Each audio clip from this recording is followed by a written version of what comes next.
You're probably wondering how something made with only one ingredient, well, two really if you count water, is so difficult to make that it even eludes the most experienced culinary professionals. That is making caramel. Today, I'm going to show you that it's super easy to make. You only need to know a few tricks along the way, and you'll be making caramel with success every single day.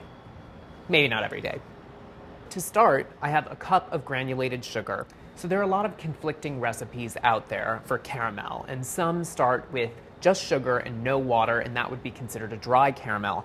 But I really like the method of using a wet caramel, and what that means is that you just add enough water to kind of saturate the sugar granules that helps the caramel dissolve and cook at a much more even rate, avoiding crystallization and also scorching of your caramel.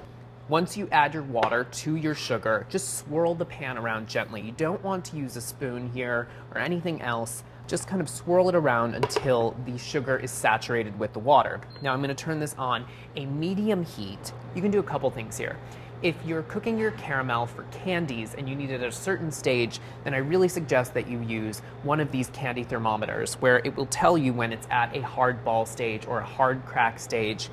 These are really helpful. Today I'm cooking caramel by color. So I have my sugar syrup over a medium heat, and I'm just going to cook this until the sugar granules dissolve into the liquid and it becomes clear, which it's starting to do right now.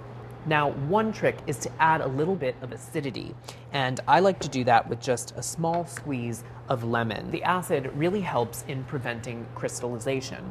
Another way to prevent crystallization from forming along the sides of the pan is to use a pastry brush and some water to brush down the sides of the pan if any crystals do form. What I like to do is just to use the lid of the pot, and what that does is the caramel is creating steam with heat. The steam collects on the top of the lid and it drips down the sides, so it's constantly brushing away the crystals that are forming, and it will help your caramel caramelize at an even rate. So this will go for about 3 to 4 minutes, and I'll check it every once in a while.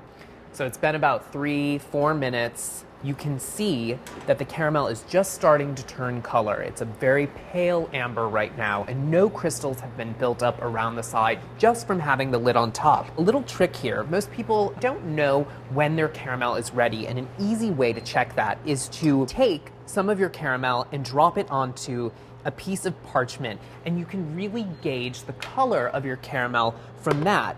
What happens most times is you look at it in the pot is darker and it changes the color. It seems as though the caramel is more developed in color and flavor when it's really not. So you can see that this needs to go a little bit further to have that really rich caramelized flavor. It's always helpful to have a bowl of ice water on hand because you're dealing with something that's so very hot. If you do get anything on your fingers, you can quickly dip your fingers into the ice water, and that will save you a lot of pain. Now this looks great. I'm gonna turn it off, and I'm just gonna make a simple caramel sauce for ice cream today.